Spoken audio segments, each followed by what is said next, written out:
please sign into YouTube and subscribe to our YouTube channel and give us a thumbs up. Now enjoy CineTalk with the one and only CineBros. What's up, Cinemaniacs? We are back. We are back with episode number 31. That is CineTalk.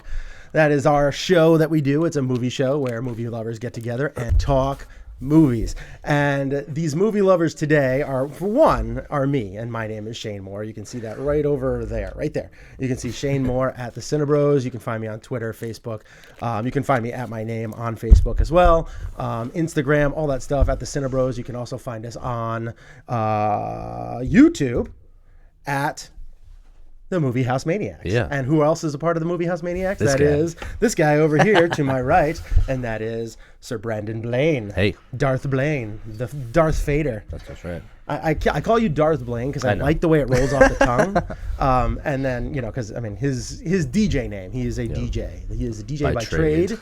And he goes by DJ Darth Vader, which is great and also works very well into the movie stratosphere. Do you know how many people used to give me crap? Like, I don't know, I've been DJing in Connecticut for around like 8 years, maybe.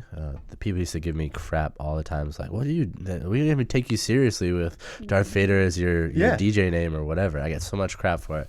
Now, some of the same people that like gave me crap about it in the beginning were like, yes, because it's like, but it's so, now it's very relevant now. And everyone's just like, dude, that's really smart. And I'm just like, I didn't even pick it out. Like, well, my buddies gave it to me as my name. Yeah, I ended up giving myself my DJ name because the DJ names I was given didn't really care for.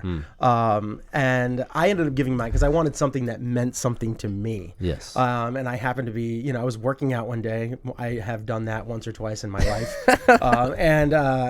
We've all been there. I was actually swimming. I was like, you know, I need to think of something that's relevant to myself. I started getting to the diabetic world because I've been a diabetic since I was 9.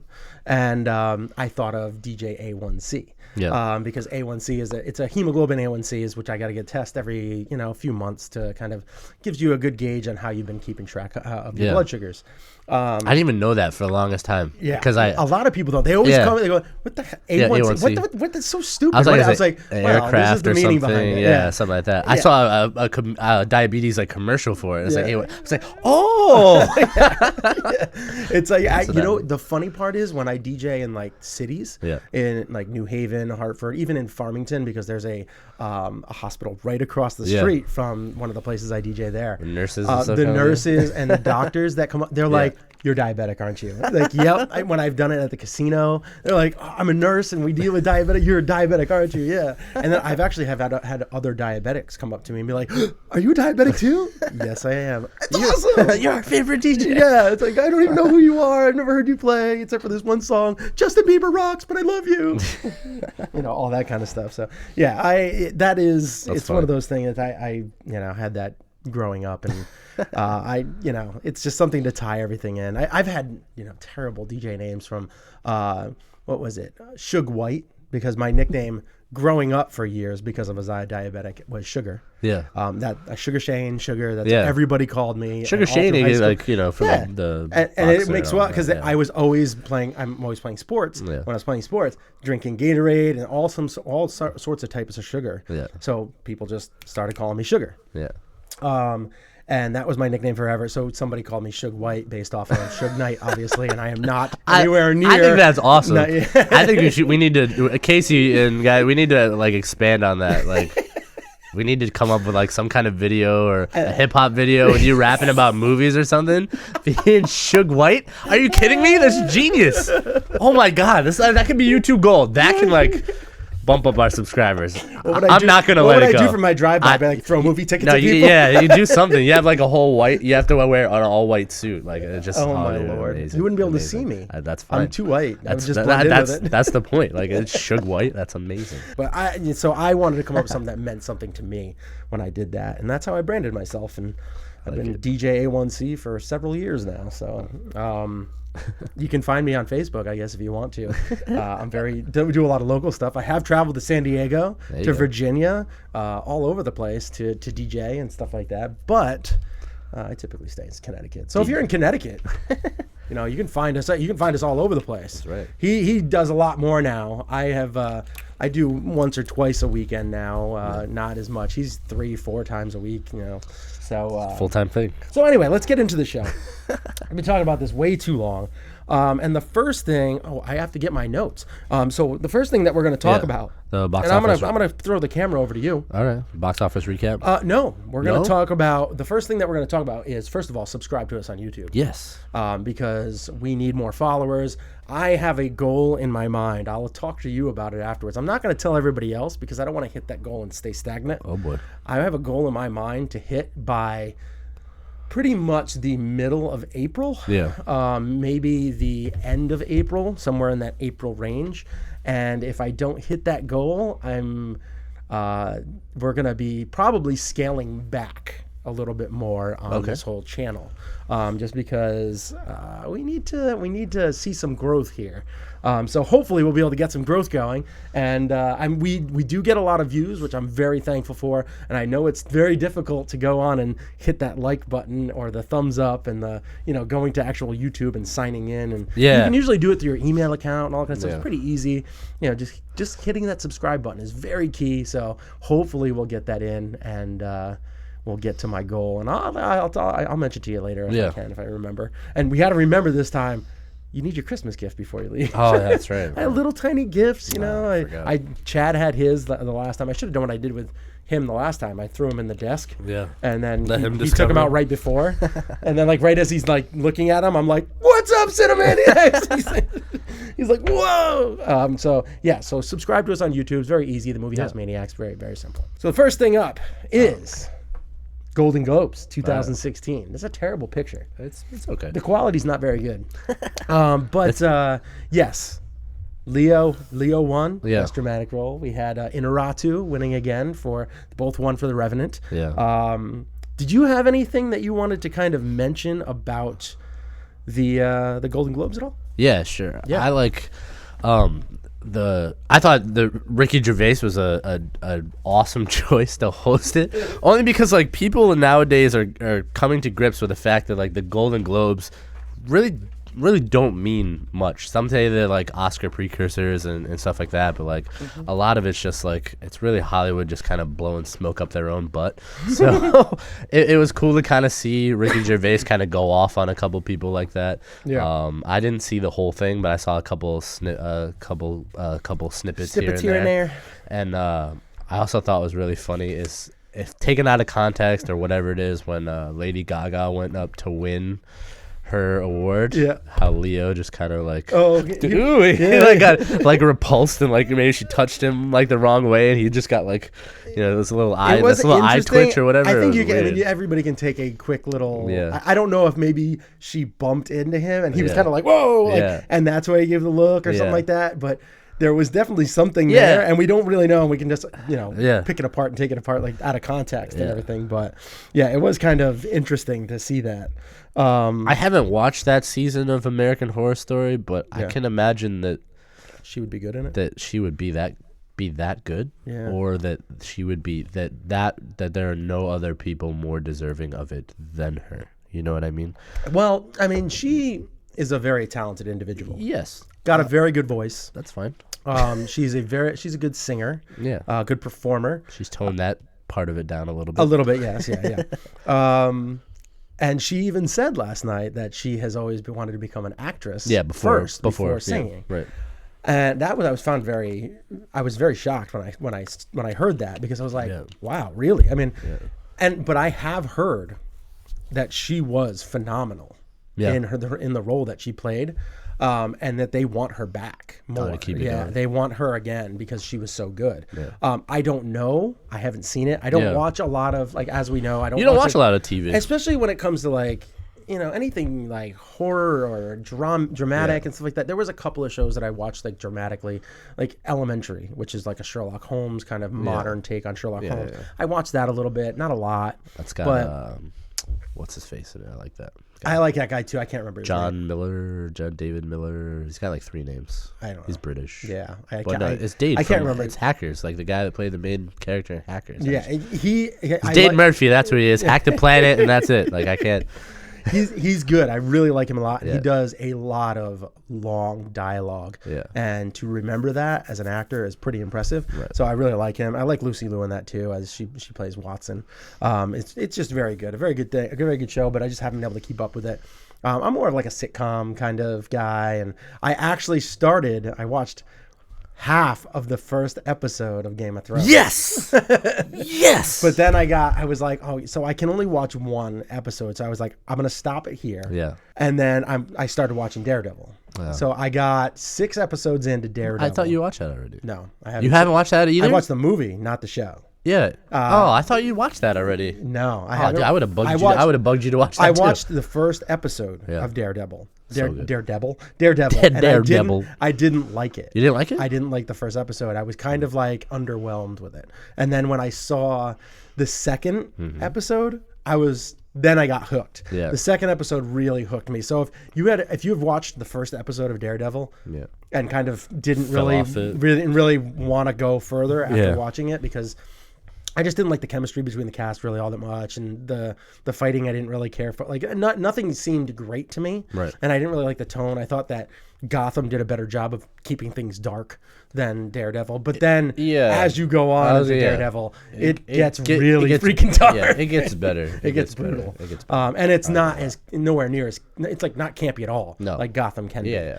So yeah, it's really a good show. I can't wait for the second season to come back. I'm 6 episodes in, and I should finish it probably this week. At the latest within the next 10 days, I'll finish my my little. Yeah, it's good. And then I'm gonna go on to Jessica Jones, and then I haven't started that yet. All right, so I mean, as far as the Golden Globes go, these awards, they don't really mean that much. I mean, I think everybody kind of knows that. They put on a much better show than the Oscars. Just in general, the overall show. I mean, you had Sam Smith winning for Spectre. I came on and I threw out a little clip on Facebook, and I said that not only was it a terrible song, but it was the worst part of a bad James Bond movie. And it's not necessarily the song. The song itself, the lyrics and everything, I think are good and would have fit well in a James Bond movie. Yeah. But the way he sang was comical. It was so terrible the way that it just came out. It was like very whiny and squeaky, and that's kind of how Sam Smith is. It is, but it doesn't fit. It's especially tough to follow Adele, who did an amazing job for Skyfall. Well, she was a hot person at that time, you know what I mean? But she's got a great voice, and she's got almost kind of James Bond voice. He does too. He is very talented vocally. He sometimes live he definitely does drop the ball, because sometimes on the Saturday Night Live he was on, he kind of hit some kind of like off things a little bit, but like he's a great. I think he's a really great talent. I don't. I have every time I hear him on the radio, I change the channel. Really, it's his voice hurts my ears. It's just it's deep and it's deep and it's brooding and it's sad and like it's like that's what it's supposed to be. I don't. It doesn't sound like that to me. To me, it's not going to be like, he's not going to be like I don't singing need a ditty. I don't need that. I just need something like his. It's just way too whiny for me. I hate whininess. In everything in life, I hate whininess, and that is the epitome of his voice to me.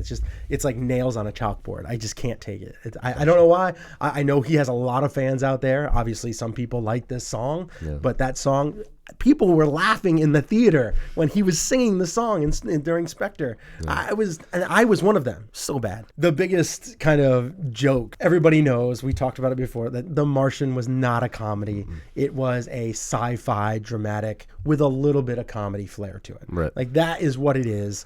And then it goes and wins for best comedy / musical. And even Matt Damon backstage, he said, no, it wasn't a comedy. It was a musical. Like, because he even knows. He's like, it's so stupid. Yeah.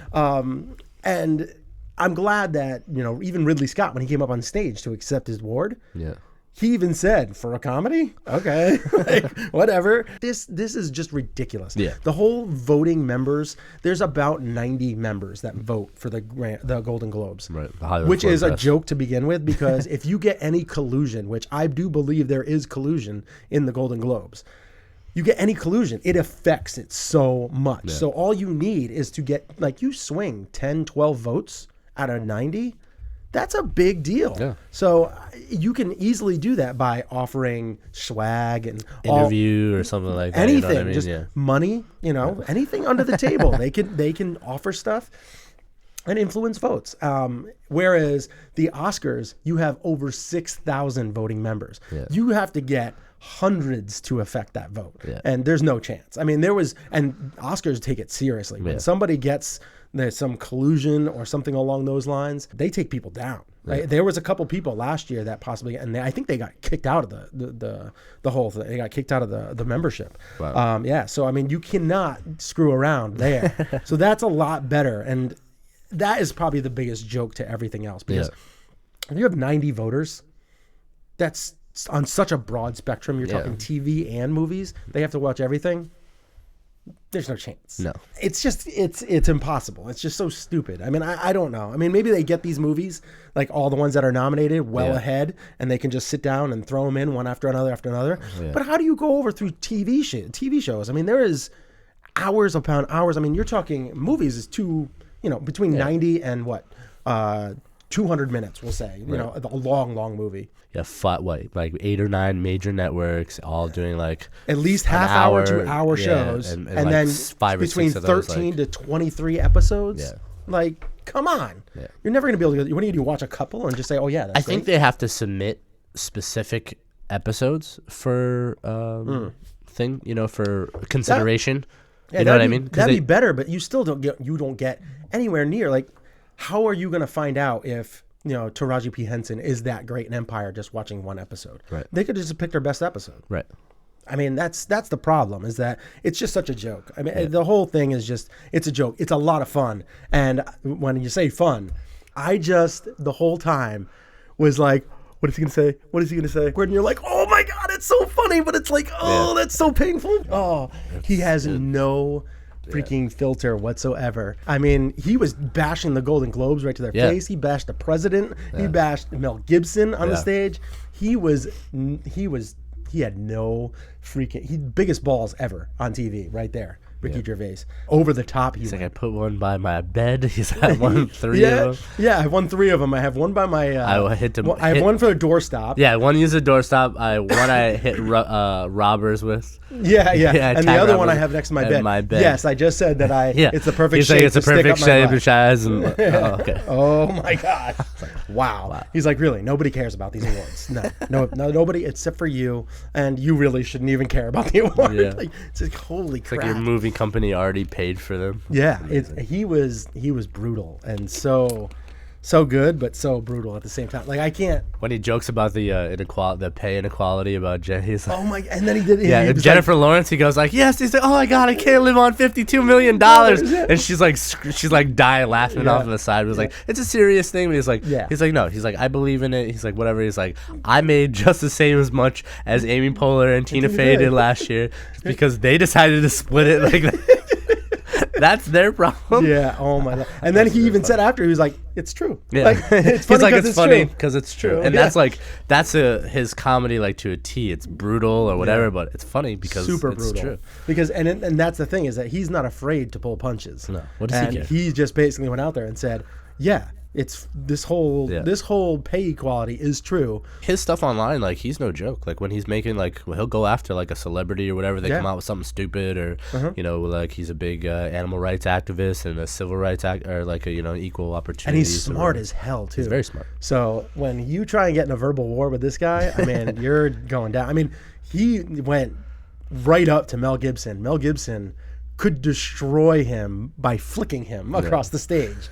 And he went up to him. I was like, what are you going to do if Ricky Gervais comes back out from backstage, has like a big black eye or something like that, because he just got the shit kicked out of him? Talk about balls, man. Ah, man, this guy he's just, every time that he does the Globes, it's not as much of a fun party as it is when you have Tina Fey and Amy Poehler. Yeah. But oh my gosh, you're going to be getting something awkwardly, painfully funny, and he does it so well. We're going to move on. Let's do it. Box office. The box office, real quick. We're going to go over the top. Actually, you know what? I have them right here. Boom. So Star Wars, The Force Awakens. 41.6 million. The Revenant, 38 mil. We have Daddy's Home at 15. The Forest, 13.1, and Sisters finishing at 7.2. So that's kind of where we're at right now. And Star Wars, The Revenant beat it Friday. Star Wars itself had a stronger weekend to kind of make up the difference. Right. But I'm not surprised. I'm really not. Like, and how you just explained it, would it be exactly how I would imagine it to go throughout the whole week or the whole weekend? Star Wars is going to do great because you're going to have more diverse people going to see The Force Awakens than you are going to go see The Revenant. Revenant's going to be dark. It's going to be, you're going to have adults, going like, you're going to have kids and families and all that stuff going to Star Wars. And I haven't seen it yet. I was just like I saw a DJ buddy of mine like over the weekend going to see it. Yeah. For the first time. And I'm like, Star Wars? Yeah. Wow. I'm like, I've seen it 4 times already. Yeah, that's pretty impressive. How have you not seen it already? Yeah. But yeah, so I've seen it the least amount out of our group. I've seen it twice. I've seen it 3 times. I've seen it twice. You've seen it 3 times. I think Brian has seen it 4 or 5 times. Yeah. Chad's seen it 3 times. So I mean, everybody here's seen it a bunch. I watched it on bootleg once. Shame. I know. Oh, that is shame. That is a shame. But I wanted to see it. I went the next day into the theater and paid money to see it. So that's good because it is definitely one of those formats that you need to see on the big screen because it is, especially in 3D. I was impressed with its 3D.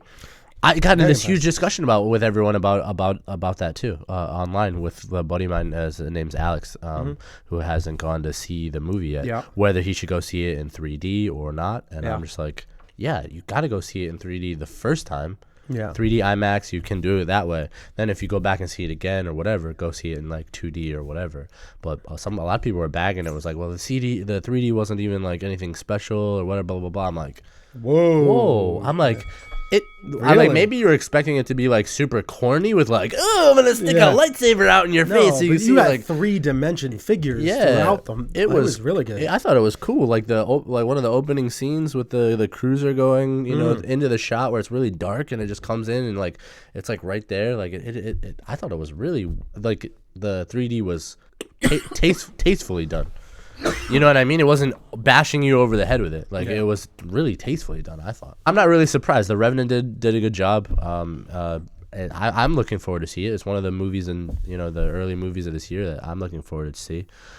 I think that's a solid opening start for what kind of movie it is. It's very dark. I don't think it doesn't have a whole lot of appeal for, I think, a large audience. The Revenant? Yeah. Because it is going to be it's brutal. It's got it's very dark and brutal. Like some of the other movies, like not I can't really compare it to what I'm thinking of. It's not like got an ensemble cast of like old and new and like it's going to be funny and serious or whatever. Like it's a very serious movie. So it's going to take an individual that really wants to see that. I know your boy's in it. Tom won Hardy. the Golden Globe. Yeah, that's right. Yeah, so I mean, as far as Star Wars winning, I think this is going to be the last week it wins. We have Ride Along 2, which I think might dethrone it this week. Yeah. But we'll see. We'll see how it goes. A lot of press around. They're doing all kinds of marketing and stuff for Ride Along 2. It's everywhere. So it's going to do really well, especially like in like more of the urban areas and stuff like that. Yeah. And I mean, a lot of people go out to see comedies, especially this early. So it should do pretty well. All right, so now we're going on to our next segment, our first official segment. First official segment is New News. New News is where we talk about the new news that happened in the movie stratosphere. I'm going to apologize right now because we're both having a little bit of a coughing issue. It's that time of this year. Yeah. And we threw in some cough drops. So if you might hear a little shifting of a cough drop, unlike my buddy Darth Blaine over here is doing, because we really can't have that many coughs going on throughout the whole show. So the new news, like I said, is just the new news that happened kind of over the last week. Let's do it. First topic up, Clark Gregg. He's awesome. Yes, he is. Agent who plays Agent Coulson, Agents of S.H.I.E.L.D. He starred in the Avengers and all those movies. I've fallen behind on watching Agents of S.H.I.E.L.D., but I do still like it. I watch it now like on Netflix when it comes out because I was watching it like as it was on TV. Yeah. But I don't. Sometimes I have Charter, and sometimes Charter really sucks, and my DVR gets screwed up and like it won't tape it or whatever, and like I can't watch a show and then like You have to go forget back about it on demand and like not watch it or whatever. So I fell behind watching it, but I dig it. Yeah, see, I watched the first, I think, 2 seasons of S.H.I.E.L.D. Yeah. And I stopped watching like the last several episodes just because I didn't feel like it was going anywhere good. Yeah. Apparently, I have heard it has picked up a little bit, but it is what it is. I just haven't. It's not on my. Oh yeah, it's way down on like my list of like Yeah. I must watch kind of things. It's like if I'm trolling around and I got something to watch. Right. So one of the things that he recently said in an interview was He's not the only person that has said this. he's not the only one that said Right. this. He is kind of in a larger group of people, Yeah, and just- among these movies, the Avengers. Like, Yeah. I think Robert Downey Jr. might have come out and said something, and you have like some of the directors that are involved. Have also said maybe not even involved, just across Hollywood. Did Josh Stone say something like that too? Or Whedon? Joss Sorry. Whedon, Yeah. Joss Stone. I don't know. I can't remember if he said think he something said or not. something But, like that. but he said that Black Widow, Scarlett Yeah. Johansson, Yeah. needs her own movie, and that she's too valuable to Yeah. waste. I'll throw this off to you. All right. What do you think about his comments? I think they're very necessary. I think that's something that is, when we've talked about this on the last show too, is there's this thing in Hollywood that is, there's not equal work, for women's roles and some things there. Even coming down to like asking women more on the red carpet about more than what they're wearing and who did their hair and stuff like that. You know what I mean? Like this thing to where you're ask more of them. Do I think that the Black Widow story would be a great story to tell for a movie? I would hope so. I know parts of her, where she comes from, in her history, but I don't know the whole story. Do I think it would be something that would be blockbuster worthy? I don't know. I don't know if it was something that she could maybe do on her own. She's talented. She's a really talented actress. Like I liked Lucy. I liked that movie. Yep. It didn't set the box office world on fire, but I thought it was a cool pretty concept, good. and I thought it was a cool concept and a cool movie. But this whole superheroine, thing in general, it's not getting enough shine. It's not getting enough. There isn't enough of it as them taking like center stage. Okay. There's a couple of parts of this. Do I think that she could have her own movie and carry it with ease? Yes. Yeah. I think she's a very talented actress. I think the character is very good. I think there's a lot of backstory that could be told. Yeah. Especially with the latest Ultron, they kind of like The dove room into it a little and bit. all that stuff. They could be. Yeah, they dove into it a exactly. little bit and like how she became who she is. Right. It would be a prequel of sorts, so you Right. know how it's kind of eventually turn out, which is whatever, fine. Need is the one problem that I have here, is because does it need a movie? No, it does not. She is not. It's not like she's underutilized. She has been in 4 Marvel Cinematic Universe movies. Right. And she's been in Iron Man 2. She's been in the first Avengers, the second Avengers. She's also been in Captain America: Winter Soldier, and she's going to be in this next one that's coming out in just a couple months. Yeah. She's not being underutilized. Right. She's making a buttload of money. Right. She's getting paid for her talents, and it's not like she's the least paid out of this superhero group. Right. So what the hell? I don't see the need. I think it could be done. I think it's just a more of a comment on the culture. You know what I mean? Yeah. Which we've all been in agreement that like there is something wrong. Like my big problem is I just don't think she's too valuable to waste, because she hasn't been wasted at all. Yeah. She's a very significant role in the Winter Soldier. Yeah. And then on top of that, I think their story in Ultron was garbage. Because Yeah. like they tried to play up the romance angle with her and the Hulk, and Yeah. I didn't like that. The It just kinda backstory fell part through, of yeah.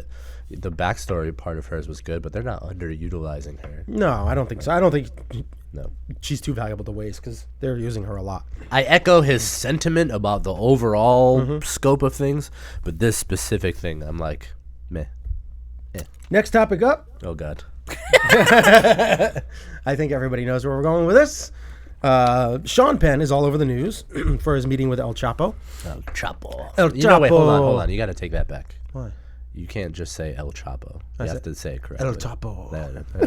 El Chapo. So the actor Sean Penn secretly met with Joaquin Guzman Loera, I guess that's how you pronounce his name, that the wanted Mexican drug lord known as El Chapo. Well, while he was on the run from Mexico authorities, Penn conducted the interview for Rolling Stone magazine, but it is unclear whether he asked or was approached by the publication. The story went live Saturday night. The Oscar-winning actor gave a detailed account of all the preparation for the October meeting with Guzman, including using burner phones, one per contact, one per day, destroy, burn, buy, balancing levels of encryption, mirroring through black phones, anonymous email addresses, unsent messages accessed. In draft form, Penn detailed meeting Guzman in person after riding in the car for hours to reach the drug lord's secure jungle compound. Penn described the moment he saw Guzman. My mind is in an instant flip book to the hundreds of pictures and news reports I had scoured. Penn wrote, there is no doubt this is the real deal. He's wearing a casually patterned silk shirt, pressed black jeans, and appears remarkably well-groomed and healthy for a man on the run. Penn said he ate and drank with Guzman and his family, surrounded by security guards, while they talked for 7 hours, touching on numerous topics, according to the piece. What are your thoughts about this whole thing? Penn meeting the man on the run, a man that has murdered hundreds or thousands of people, and has been the head of one of the biggest drug cartels ever. Right. What are your thoughts? Why Sean Penn? Because why does he have to get involved or whatever? And another thing that kind of like irks me about this is Rolling Stone. Rolling Stone has like glorified like not bad behavior, but criminal behavior. Yeah. Enough. I think if like they were doing some kind of documentary on like something different, like Vice or something like that, you know what I mean? That like it was some like guerrilla kind of like interview thing or whatever. That's something different. Doesn't need to be Sean Penn, by the way. But Rolling Stone, the Jarnev, I'm gonna butcher his name, the Boston Massacre bombing kid. They put his picture on the cover of Rolling Stone, and now like this is a Rolling Stone article, like thing like that. Why is Sean Penn doing it? It doesn't need to happen. Right. It just I don't care. Like I really don't. I'm not really interested. Like I don't. Maybe I'll peruse his story like at some point down the line, but I don't care. And I don't really. And Sean Penn like clinging to be cool, like because he's gonna go do this, and like the burner phone aspect, like that's cool, like whatever. But like I don't see why he has to do it.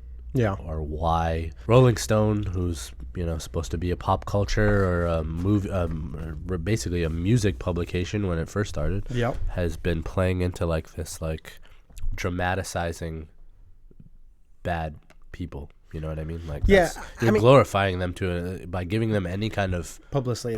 You're giving. I'm not really sure how to feel about this. I mean, like on one hand, I'm kind of like, when you're a reporter, you need to do whatever the heck you can to get the story. Yeah. I guess. Sean Penn is not a reporter. Right. And that's the thing, is that I don't know how much of a reporter he is. Yeah. I don't know if he has a journalistic degree. I don't know if they actually hired him because of how well he writes on paper. I don't know. I'm going to say no. On the other hand, you have a good chance at helping capturing a horrible person after the fact, which they said that there was a chance that because of his meeting with Sean Penn, that's the reason why they captured him on Friday. The biggest problem with this whole thing is that, do you possibly want to get your whole world messed up by trying to get into this situation to begin with? Because if you do happen to help capture El Chapo, you could possibly end up. There could be some blowback from this. Like seriously, like all right, so that like people are gonna start blaming Sean. Like the interview is what got him caught or whatever. So like let's fucking put a head out and Sean Penn on him and maybe his wife, family, all this kind of stuff. Like there's gonna be some serious stuff that goes back from this, and it's like I just don't I don't know how to really feel about it, because it's like on one hand, like good job to try and get the interview, kind of, as long as your main motive was to kind of get him captured. But doesn't seem to be the case, but I don't really know, because we don't really know. We haven't seen the article really. We've seen clips in here and there. It's a very interesting, it's just the whole thing leaves an icky taste in my mouth. Like I just don't get it. And it doesn't feel right to me. Yeah. But I don't know. I mean, this is a story I will want to read. And the whole reason why he kind of met with these people is because he wants to make a like a documentary about his movie, about his life, or a biopic of sorts, Right. about El Chapo, his life, which could make a very interesting movie, documentary, Right. whatever you want to go. But yeah, I mean, the whole thing's just very weird and icky and I don't know. There's just too much garbage. I mean, even some of the quotes that he said, like, there's nothing for me to make any money in where I grew up. So the only thing for me to do was to go into drugs. Yeah. Right? And that's what I did. And I'm a businessman, and I don't kill unless it suits my business needs. Like, well, then you're a murderer. Like, it's like you're an idiot. Like the things that you're saying, whatever helps you sleep better at night, I guess. But I don't know. The whole thing just is weird. I need more information. I want to read the article just to see what it's all about. His shirt is glorious. It is. It's very drug cartelish. But like you didn't see Ray Liotta going and like doing an interview with Henry Hill, like, you know what I mean? Like you didn't like, or some other random actor like to go and do that. You know what I mean? Like, what's the point? Johnny Depp was not hanging out with Whitey Bulger. No. You know what I mean? It's not like that kind of like thing. You know? Or what Al I mean? Capone. Right. All right, so we're gonna move on to the next topic: the man, the myth, the legend, Lex Luthor. Oh, okay, I was gonna say legend. Didn't go that far yet. On to a lighter topic. Jesse Eisenberg has been questioned a lot about his role in Batman vs Superman, particularly his hair and his personality, etc. There's just a lot of stuff that he's been questioned about. Yeah. Recently, it came out that he was originally wanted to play a different role. What was the role? Do we know? I think it's Jimmy. Yeah, like from the planet. I think it's from the Bugle or Planet, whatever. I think he. So I think that's what his role was, probably, that he reached out to him for. Yeah. Some people are saying that maybe the Flash. That they were. I think it's more. I think it's Jimmy Olsen. Is that right? Yeah. He's a reporter. I don't know why I'm drawing a blank on it, but I think that's who he. That's my guess. Yeah. Because he seems like he would fit well for that. Yeah, role. I would think I see him more than Lex Luthor. And Eisenberg passed on the role. Then Zack Snyder, the director of Batman vs Superman, came back and offered him Lex Luthor. Obviously, he accepted. And Jesse Eisenberg has recently had some interesting comments. And here is a quote I pulled from Cinema Blend. When questioned about the deal with his hair in Batman vs Superman: Dawn of Justice, Jesse Eisenberg wouldn't divulge any details to the Los Angeles Times, but he did say where his hair change is addressed ranks high on his list of his performances. The actor said, "When you see the movie, you'll see it's the greatest scene I've ever gotten to take part in. It accounts for the change in the hair." Yeah. What do you think about his comments about being this being the greatest scene that he's ever gotten to take part of? Yeah. I can understand how some people don't like Jesse Eisenberg, but I think he's a pretty talented guy myself. What do you think? I'm not the biggest Jesse Eisenberg fan, so Right. I think I'm not a hater because I really dug The Social Network. Yep. But I think, and Now You See Me. Yeah. But those characters are the same person. They're very similar. You know what I mean? And that sarcastic asshole character is those characters. So like he hasn't shown, like, for me, a whole lot of range to play other things. Mm-hmm. So does he need to be that in this movie? Maybe. But yeah, I mean, Lex Luthor to me isn't isn't a smart ass. Like, he can be. He's smart. Yeah. He's brilliant, smart businessman. He's ruthless, powerful. Like, he just doesn't have the presence. Like, he's already like in that picture alone. I don't see Lex Luthor in that picture. You know what I mean? So for me, it's not like that. So for him and for him to say that, like, this scene is his favorite of anything he's ever done, okay, because to me he hasn't really done all that much. This is just me, my opinion. I don't think he's really done that much to be considered, that he's in a big time blockbuster movie. Besides The Social Network, which I love because very good movie. David Fincher is my man. I don't see him getting a dramatic, like, really, because I see it. I don't know. I have ideas as to what I think is going to happen. Yeah, but I'm not surprised that he would say that because, in my opinion, he hasn't really done all that much. Woo!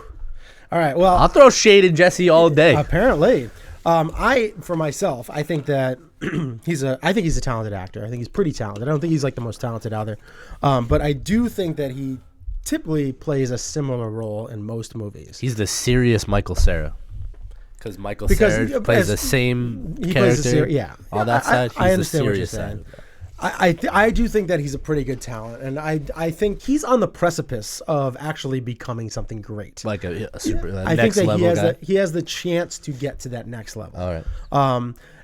But the fact that he's been in some great movies like The Social Network, I did like American Ultra. I don't think it was a great movie, but I did like it. Oh, did you see it? Yeah, I did too. I thought it was good. I heard that he's very good. I think it's called The Double. It's him playing two different characters. Okay. I heard that he does a pretty good job in that, and I think mostly that the fact that he's saying that this is his best scene is impressive. Most impressive. I just think it's very something that's. I'm very happy to hear. I am really. Well, you have such a hard on for this movie anyway. So when he says that, you have no other choice but to be excited. I like him. I like his take on Lex Luthor so far. Right. And I am very interested to see how they're going to address the hair issue. In the two scenes you've seen of him, you like that's it. Yeah, I love it. All right, I love it. I love exactly what I've seen so far. I think that he's playing like a very shady, over the top, charismatic character, and then behind scenes when he's with Amy Adams, you see this dark and totally different person. All right. So I like the two tone of his character, but I like one of the biggest things that you have with some of these important villains is this guy, his hair. Yeah. And then you have the opposite side with Patrick Stewart and James McAvoy. How the guy actually loses his hair over the time. I'm glad that they're addressing these because that is one of the most iconic parts of these characters is their bald heads. How he got there. I hope they don't go to like the old comics where it was like some kind of stupid like radioactive thing that happened between Superman and Lex Luthor, which was really corny, and that was the reason why he lost his hair was the reason why he hated Superman. Like it's like that's just so stupid. So I'm hoping that that's not one of the old school things that they're going to be doing, but I do hope that, and I do have a feeling that it's going to play out very well. I think it's going to have a little bit of impact, and I'm looking forward to it. I like it. I like seeing these, addressing these big iconic parts of these roles. Like that's not Lex Luthor because he doesn't. He's got this long flowy hair, and you're unsure. It's like, is that a wig? Is it not a wig? What is it? So I'm interested to see how it happens, and I'm glad that it's going to be an important scene, and it's one of his favorites. We shall see. Next segment up. But first, let me take a selfie.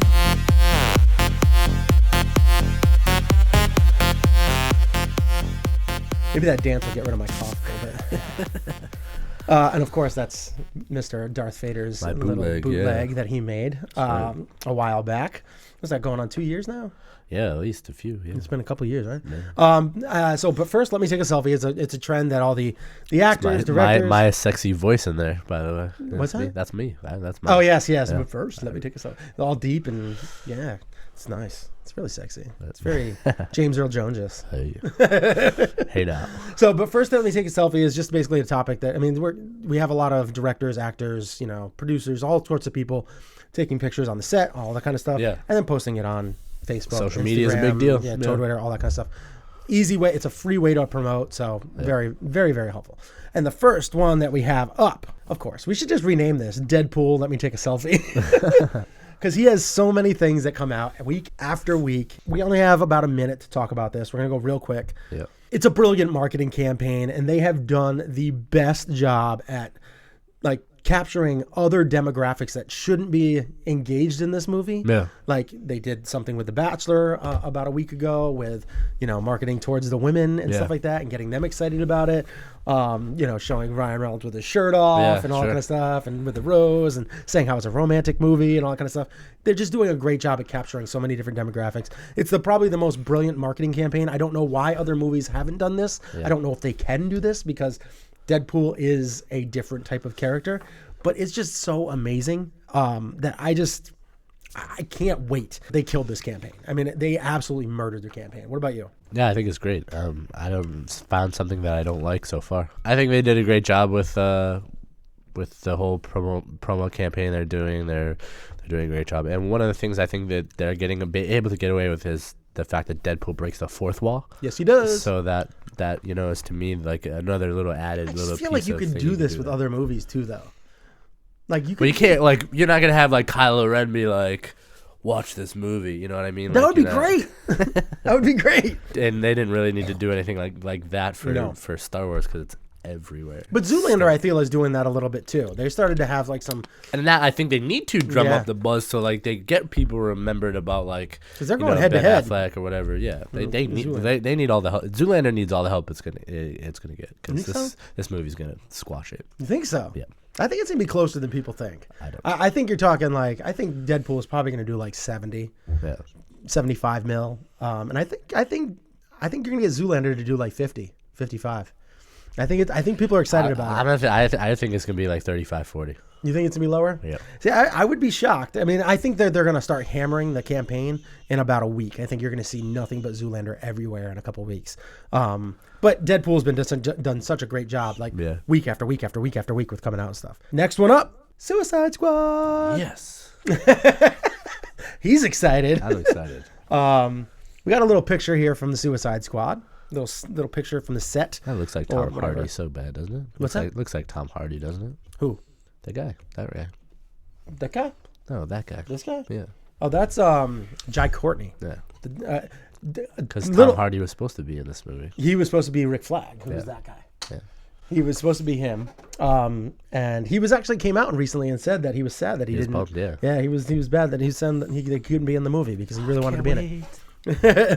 So Suicide Squad. I mean, I like this photo, but unlike the Deadpool photos, this doesn't do a lot for me. Yeah. It's them all huddled up together. I like seeing the crew together. Yeah. But as far as doing anything for me, it didn't. It doesn't tell me a lot about the movie. Yeah, they're all together. It looks like they're getting ready to fight. Yeah, there's a Deadpool coming out of a cat, like a cat. It's just funny because it's funny and it makes me laugh. This picture just shows me that they're there. They're about ready to kick some ass. And they're about to do something, but we don't know. Like, I don't know what's going on. Are they? That's the problem. Is I don't know. It looks like there's like bullets like been riddled up. Maybe, here, you know what I mean? Over there. Yeah, looks like there's something's going down. Something going down, obviously. But I think just this is the place where the Joker walks by. Jared Leto like walks by and then it looks like this I'm calling it right now. You're calling that this is the Joker scene? That scene where he kind of like you see him like walk by like I don't know where it is but like it looks like that. So you're pumped up. You like this photo. I'm more excited to see this movie than I am Batman vs Superman. Wow. Because Batman's in this too. Yeah, I know. I'm excited about that. I think like the cameo would be cool or whatever. It made my top 10. I'm way more interested to see this movie than the Batman Superman movie. Yeah, and we'll get into it. Why? We'll see. We'll see. No, we will. All right, we're gonna moving on to the next segment. In or out of the movie trailer park. I want to go with that last. We had a little talk here. He wanted to throw right into. I like segues. I like because it's a blend. It's a DJ thing. That is a really good segue. It is. I agree that going into Batman vs Superman would have been a great segue. I'm excited about all of them we have anyway. But I want to go into that one last because, especially because you said that we might be. You want to kind of go into this one a little bit. That's fine. So I want to be able to leave more time in the random rants. I'm ready. We can kind of slowly flow into random rants. This is my part of the show where I get to just spout off at the mouth. So in or out of the movie trailer park is where we talk about the trailers that have come out in the last week or so. Yes. And we say if we are in or out based on these trailers. First, trailer up. Elvis and Nixon, starring Kevin Spacey and Michael Shannon. Synopsis: the untold true story behind the meeting between the king of rock and roll and the President Nixon, resulting in this revealing yet humorous moment immortalized in the most requested photo in the National Archives. All right, man. Go ahead. You want me to start with this one? Yeah, go ahead. You said that you were pretty excited about all this stuff, so I'd like to hear what you got to say. I was expecting to hate this trailer and come on and bash the crap out of it. Yeah, but I'm not. I really liked it. I almost laughed out loud, which I don't usually normally do with certain stuff. But Michael Shannon kills this comedy thing with Elvis and all his guns and stuff. He takes him on another level. Yeah. He has all the guns. He's like, get this little one on my boot, right? It was really funny. And even Kevin Spacey, I think, is a fantastic actor. Yeah, did a really great job, and he kind of encompasses that little the little fumbling Nixon a little bit. So him, he just does. Michael Shannon just runs away with this so far in this trailer so far for me is because he's like, well, he's more. He wants to be like a secret agent and stuff. He's like, I know kung fu, and he's just like, wow. And I was like, oh my god, it was so funny. I've been to like 30 motion pictures, and yeah, he's that like, means I'm an expert in costume and disguise. I was like, holy shit. I was like, if any part of this was real, like it would be so good. It's so fun to realize. They've got a good cat, like Colin Hanks, Evan Peters are like really good supporting actors in this movie. Mm-hmm. I have like really high hopes for this movie. So like, am I going to see it in a theater? Well, now my thing is... Oh, you have to go back? No. I thought that's what it was. Will you be willing to pay for the money for this? So that is my whole thing. That means seeing it in the theater, when it comes out on rental, will you pay... Well, I pay for my... $5.99? I pay for my Netflix subscription. No, Netflix... I'm gonna go on saying that Netflix and cable, they don't count because they're more of a subscription service. Yeah. I pay for it. Yes, but it's more of a subscription service. So like I'm saying that legit you have to pay money for this particular movie. So that means you're going to go on demand, Vudu purchase, rental purchase, or something along those lines. You have to hand out money. I'm real close. Close? Yeah. Okay. I would probably say no because the things that usually drive me to the theater isn't this. But maybe on demand? Maybe on demand or something like that. I'm definitely watching it on Netflix, but you're saying it's not, That would be one of those things that I don't think that Netflix is. It's more of a subscription service, so I'm not HBO saying, or whatever. Yeah, same thing. It's a subscription service. I pay for it. Yeah, it's money. You pay for it, but it's not for just that one movie. I pay more money a year for my subscription services, being cable and HBO and Netflix, than I do go to the movies. Right, but the whole thing is that you're not doing it for that one particular movie. No, that's right. So that's what I mean. Not with everything that's coming out next year. I'm not. This isn't it. Yeah. So for me, my quick thoughts on this are: I really wanted to love this movie. I thought that it really did have a great little back and forth. Yeah. The chemistry was pretty good, better than I thought it was going to be between Michael Shannon and Kevin Spacey. I do like the way they're playing on this. It's kind of taking it to the next level, a little over the top, a little on that campy side. I like it. I did like it. I thought that the whole thing with Elvis going, he's like talking about his knuckles, my steel knuckles. He's smacking those shine, and then he's like, and then he claws of a tiger. And he goes, "These are the steel claws of a tiger." And then the look on Kevin Spacey's face after that is kind of like, he's like, he's like so enamored with this guy. He's just like, "Oh my lord, I want to bottle this guy." And he's like, let's do it harder. Do it harder. This is one of those that I'm kind of just like. If you get a screener for this, like I'd want to go. Okay. I'd want to go and do that if I could. I will. I'm sure there'll be screeners available because I mean even the M&M, like don't touch the M&Ms, don't drink the soda, and he's just that's the first thing he does. Yeah.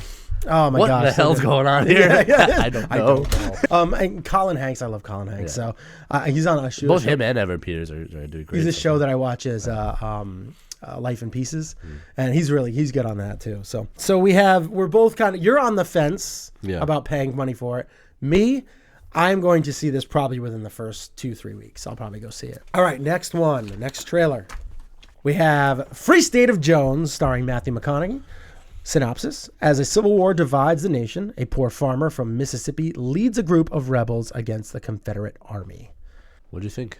So you want me to go first? Yeah, I went first in the last one. All right.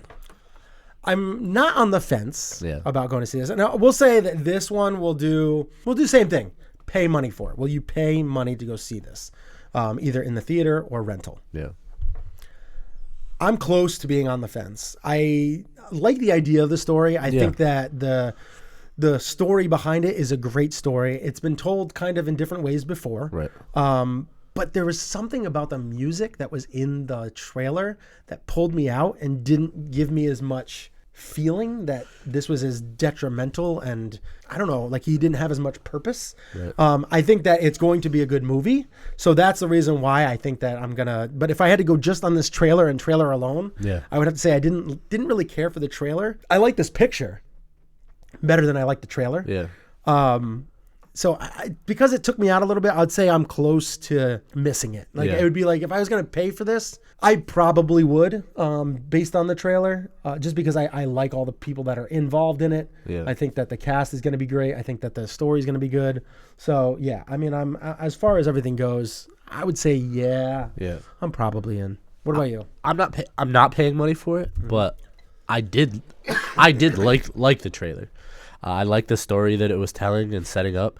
I like the secret kind of ambush battle scene that it showed. It did look cool. It's just the music kept on pulling me out. It didn't fit. It didn't mix well together. Like I like the funeral procession scene in there. I thought that was cool. Really, and that's cool. why those are the things. Those are the scenes that are in the trailer that kind of get me like, oh, this could be good. Yeah. Or this could be just a few action scenes and be boring. You know. I don't know. So I'm interested in seeing it. I really wouldn't go into the theater to see it. But I would watch it, if it came on Netflix and something like that. What about screener for this? Would you go? Maybe. Possibly. Yeah. It's not something that immediately turns me off because most of the time, some of the movies that we come out with, I'm just like, I have no interest. I try to be objective, but I'm like, no. And I'm not a huge, and I'm not even the biggest Matthew McConaughey fan either. I am. But I think he looks like he's doing a good job in the trailer. I like the trailer. He's a talented really actor. Good. I mean, the guy's good. He's good, but I can't when I heard him start talking, all I could see was a Lincoln commercial. All right. Not even that, because I like that guy, but the Lincoln commercials were They got me. I heard that for a minute, and then once the other cool stuff started happening, I'm like, okay, rolling a booger in my fingers. I've been driving a Lincoln way before they started paying me to drive one. Third trailer up. Do it. Well, it's not really a trailer, but they're TV spots. TV spots. They're kind of trailers. 30-second trailers. Yes, let's do it. Batman v Superman. Woo! Dawn of Justice. Dawn of Justice. Dun, dun, dun. What do you think of that? IMAX Forget Netflix and chill. IMAX and Climax. Oh boy. They came out with two spots. They did. Two different spots. Number 5 and number 6 of the trailer TV spots. Which one was number 5? Number 5 was the one where the car. Yeah. And 6 was the one where the scene, the party or whatever. Yep. Whatever it was. Let's talk about 5. 5 with the car. Yeah. All I have to do is put this out there right now. Tell me, do you bleed? You will. That is such an amazing, in his face, and it's like Ricky Gervais up there against, and he's just looking right at him. He's like, "Do you bleed?" Superman just says whatever, get out of my face, and just takes off. And he's like, "You will," and Superman can still hear him. And he just kind of took off. And that scene where you saw him taking the car, he's trying to take a shot at Superman, and he just bounced right off of him. Gigantic, heavy ass. And Batmobile. I can see Batman just being I want to see how strong this guy is. So he just takes that Batmobile and boom, slams it into him, and the Batmobile just goes flying into the wall. And he doesn't even flinch. Superman doesn't even flinch. Yeah. I had to watch it twice because I didn't because I was like, wait, did that just that literally just boop, brushed right off him, just like a bug, just like a little gnat, just was like, I was like, oh shit, it was crazy. I mean, but my favorite part about this one was when he got up and he said, "Do you bleed?" Yeah, of course. You will. And it's oh, I want to see him make him bleed.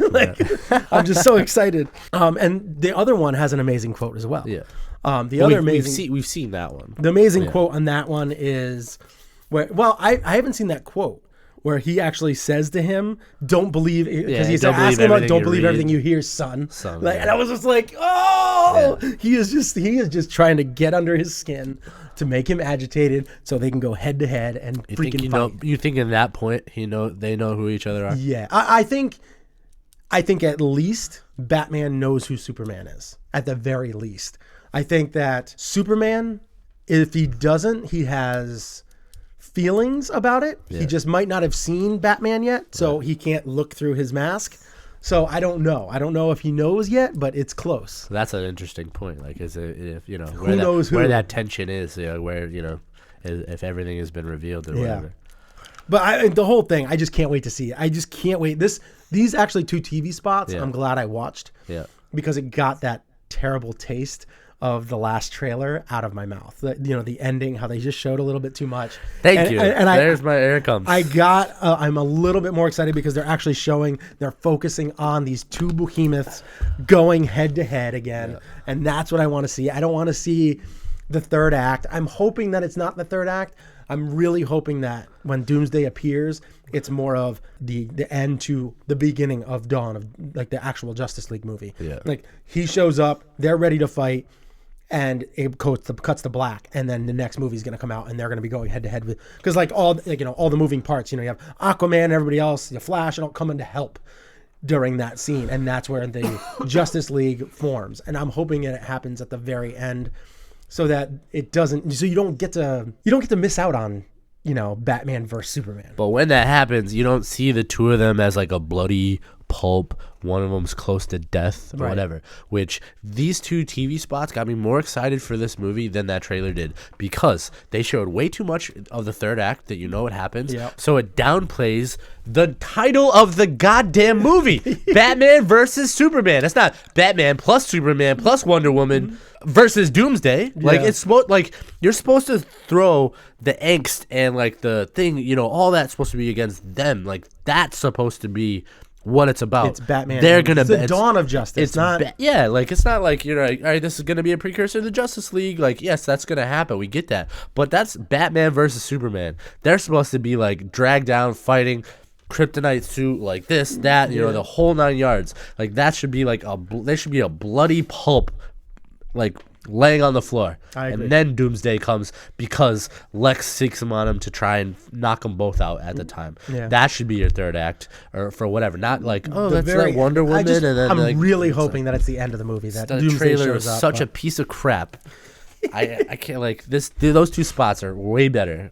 I do like these spots. I think that they really amped up the whole Batman versus Superman. That's what the confrontation is supposed to be about. Don't fucking show the Doomsday in the third act. Like you just gave it away. Like I do agree. The Star Wars trailers were so good at not giving away what was going to happen in certain things. Of Star Wars nature. is easier though to not give stuff away because you almost don't have to because people know the franchise. They know everything about Star Wars. They've watched 6 movies. But you're not going to know what happens with Rey and like that kind of stuff. Yeah. You don't know any of that. Right. Like. If they would have gave that away, people would have lost their fucking mind, and you know it. So the fact that they didn't have to show Doomsday at all. I think all they had to do was Star Wars. I think all they had to do with Star Wars though is just keep giving you stuff to kind of make you feel nostalgic about the past, because that's what people really wanted. They wanted to feel like they were going back to see one of those older movies rather than the prequels that came out, which are. They're more bashed than not. So I think that they wanted to make sure people remembered that Chewie were home. They wanted to make sure that people knew that Harrison Ford and Chewbacca and all this were in this movie. And I think that's that Star Wars had an easier time at not being able to have to give away anything. Whereas Batman vs. Superman, I do agree with you that they shouldn't have shown Doomsday. At all. But I do know that some people that I have seen talk about it were pumped to see that Doomsday was in the movie. Yeah. Me, I wasn't because I want to see Batman vs. Superman. Right. And I think more of the if they more of the main fans about comic book, they want to see Batman vs. Superman. If they would have showed Lex getting like they see Zod's body, they show him that and like the process of them turning or whatever they're gonna do to create Doomsday, like that part of it, fine, that'd be it. Not showing a confrontation between them and fucking Wonder Woman coming in and saving. Like, no, like don't show me that. Yeah. It does say there's no Wonder Woman in this movie. To right here, there is no Wonder Woman in this movie. That's true. Very true. It's the dawn of the justice part. But that's fine. That's coming later. Like don't reveal that. You show too much. I do like they've used Wonder Woman quite a bit in these movies and all the trailers. Yeah. They show her a lot. They still haven't shown her talk. Makes me a little nervous. It makes me a little nervous. Gal Gadot. That hasn't made her talk, but they are moving forward with the whole movie, and they're actually supposed to be debuting the teaser trailer or something, coming on January 19th. Yeah. It's going to be around like the Legends of Tomorrow, Flash, Arrow kind of the franchise that's coming out. I don't think it's going to be debuting with Gotham though, but I think it's going to be on I think it's like Tuesday or Wednesday. that they're coming out with the trailer, the first trailer for Wonder Woman. Yeah. So that'll be kind of cool to see because we'll finally get to see her talk. Yeah. Hopefully it just won't be Chris Pine the whole time. We know that he can act. But well, we should see that movie soon. I mean, the trailer for that soon. So that's good. And my voice is starting to go. Yeah. All this coughing. Ugh. We are moving on. A little segment called It's time for Random Rants and Rave Reviews. Random Rants and Rave Reviews. Ooh. That's this thing right here. This guy. Random Rants and Rave Reviews. I actually watch because I used to watch South Park quite Yeah. a bit, and then I kind of fell off from watching it. Yep. I was actually watching the episode of that. Oh, did this you? Was on. It came on TV the other night, and I was like, I almost texted you guys. I was like, oh, our episode's on. Random Rants and Rave Reviews is on Yeah. TV. And this is where we just kind of talk about anything slightly related to movies, sometimes not related at all to movies. I know that he's wearing his Packers jersey because he's very excited about Aaron Rodgers and their victory yesterday. My team victory. It was a team win. Aaron Rodgers' victory over, I don't even know who they played. Who they play? What? They played the Skins? Yeah. Yeah.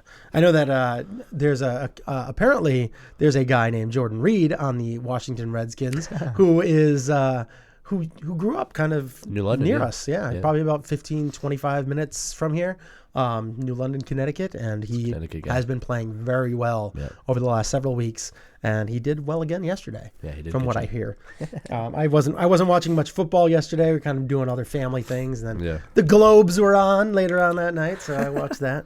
A couple Windsor, South Windsor, Connecticut guys were playing in on the Redskins too. Oh, really? Yeah. Very good. One of my buddies, Kevin, was their football coach, so he was like super proud of them. Obviously, That's awesome. So he was like, "There's my boys." You know? I taught him that. I was like, you better tell him to pipe down. No, but it was good. It was good. He's a Cowboys fan anyway, but sorry. No, that's too bad. That's another story. So we are the one thing that I kind of want to talk about you that we talked about when Chad was here the last time. 2016 anticipated movies. Right. Yeah, give me a list of a couple of your movies. Give me like I don't know, like 5 or so of your most anticipated movies of 2016. The Revenant.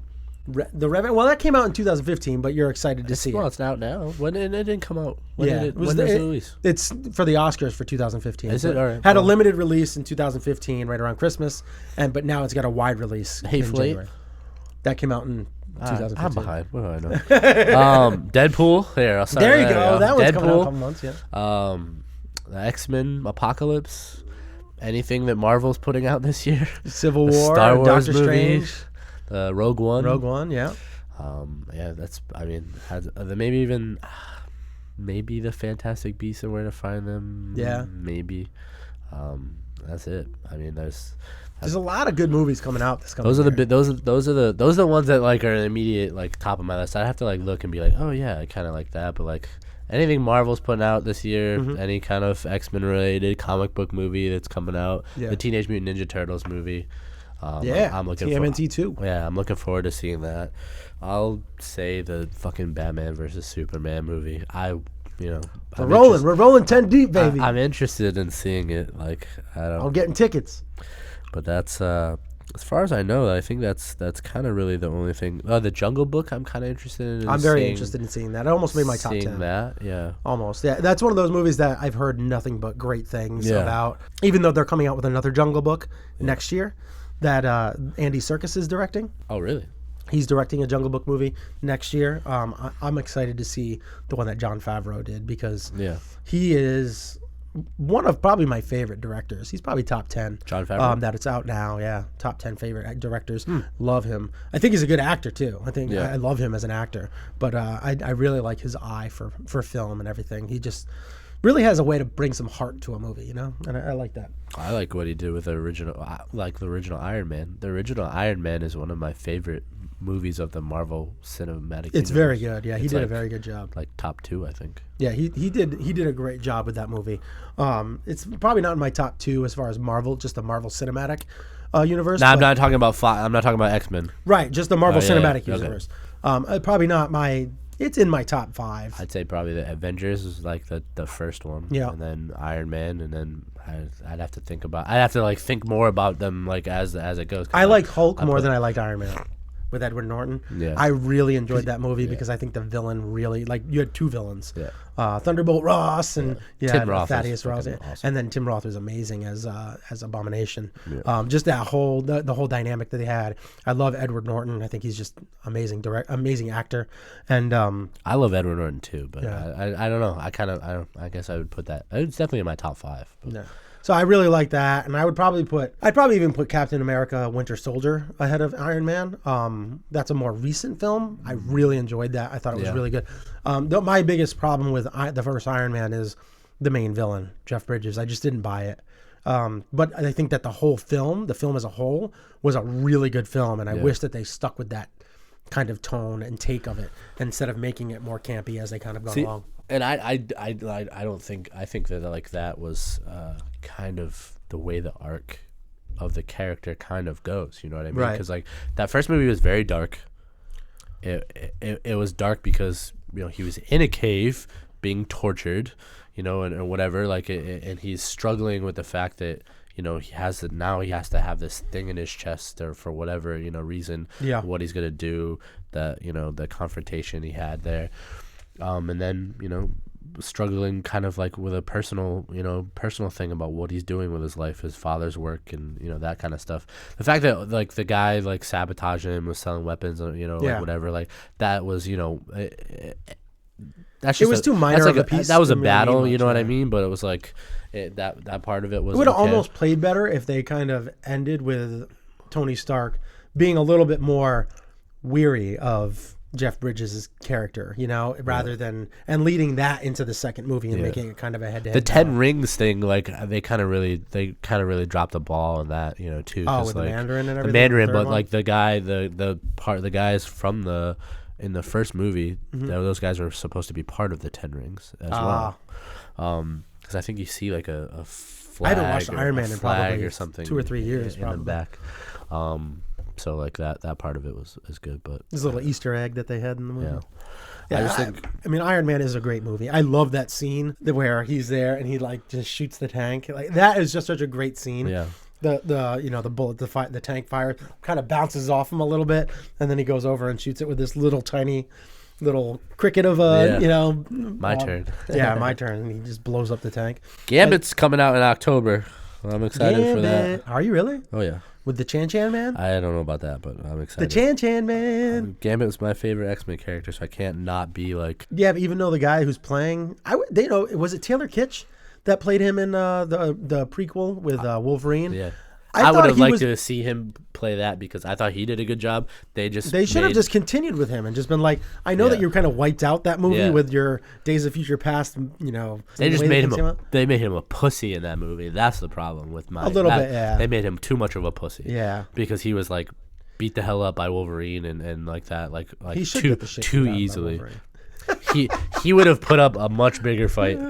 Yeah, would he have won? He's very sly. Would Wolverine have won? Yes. Yeah. But it would have been a much harder, longer battle than that. And they would probably would have had some respect for each other at the end of the battle. Definitely. Yeah. Because like they're both like, they both have attitude. They're both like on the fence of that good and evil kind of side of things. Doctor Strange, I already said that one. Doctor Strange, I think is going to be really cool. And I don't really know much about that one. There's a Underworld movie that's supposed to come out. I'm kind of with Kate Beckinsale donning the leather again. I'm okay with that. She's an attractive lady. I really enjoyed her. I actually even liked her in Click with Adam Sandler. Assassin's Creed too. Assassin's Creed. That's at the December end 21st. of next year. Yeah. I cannot. That's wait the end for of that. this year, 2016. Yeah. Yeah, you said it. You said end of next year. I'm like, wait. Yeah. That's what I meant. It was actually number 10 on my most anticipated list for 2016. I should have actually not done this on the fly and made a list, is what you're saying. Well, me and Chad, that's what was mostly of our show last time, as we did our most anticipated list. Chad didn't even write his down. He was getting surprised as I was flinging through on the little screen over here. Yeah. And he was getting all bummed too because he couldn't match my enthusiasm for my movies. So he was like, "Oh man, I can't freaking match that. What are you doing?" Rebooting Jumanji. That's interesting. They're doing a lot of reboots. We got Ben-Hur is coming out this year. Why? Ben-Hur with Jack Huston. There's another one, The Magnificent Seven. Yeah. Denzel's going to be in it. Interesting. Chad's boy, Denzel, doing the Denzel tier. He got the DeMille Award last night. And, that was another thing about the Golden Globes. Yeah. So Tom Hanks comes on sick. And he is giving this great speech about how important and how iconic Denzel is, as just his first name alone. Denzel, iconic. He is the man, going on and on and on and on about how awesome he is. Yeah. And then Denzel comes up to accept the award, and it's like he gives the worst speech ever. He's like, I forgot my glasses. Thanks, guys. Appreciate it. Oh, yeah. And then his family's like, you should thank us. Oh, yeah. Thanks, family. Yeah, I probably should have brought my glasses. And somebody in the crowd's like, hey, you want my glasses? And he's like, no, I don't need your glasses. Like, what the come on! What are you doing? You're better than that. Tom Hanks gives this huge speech. And then you even see him, they pan over as Tom Hanks giving this long speech to introduce Denzel Washington. Yeah. You see them pan over, and he leans over to like Jamie Foxx, who's sitting next to him. Yeah. And he's like, how the heck am I going to follow this? like, seriously, Tom Hanks comes on. Tom Hanks is very gifted with words. Right. The guy is brilliant. And it's not saying that Denzel's not brilliant, but he must have just been overwhelmed by the moment or just very unprepared. Yeah. Because he had like nothing to say. It was such a bad acceptance speech. It was like, come on, really? Give us a little effort. Give us a Denzel tier, something. Do it. Break it out. Oh, they're doing the Pete's Dragon too? Uh-huh. Jesus. Lots of good stuff coming out. Yeah. Next, 2016. Oh, Suicide Squad. I didn't even mention that one. 2015 was a great year for movies. Yeah. 2016 might be even better. Yeah. We had an $11 billion box office take with the movies this past year. Yeah. We can break what we just broke.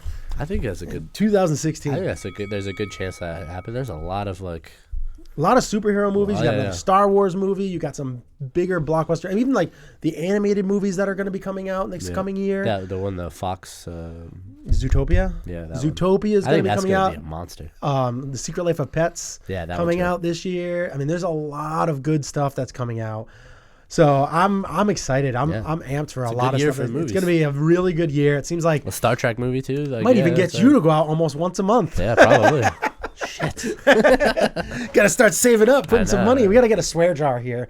So whenever we swear, we throw $1 in, and then we just kind of throw that towards movies at some point. Fuck that shit. $2 in the jar. All right, so I guess we're pretty much wrapped up here.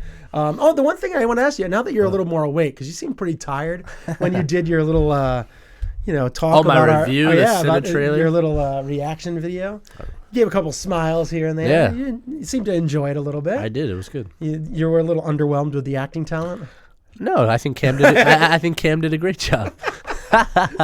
Little Superman killed it. That thing. He did. I'm just saying, it just was missing a little brunette, star power, maybe a little bit of darkness. A little darkness. Yeah, whatever.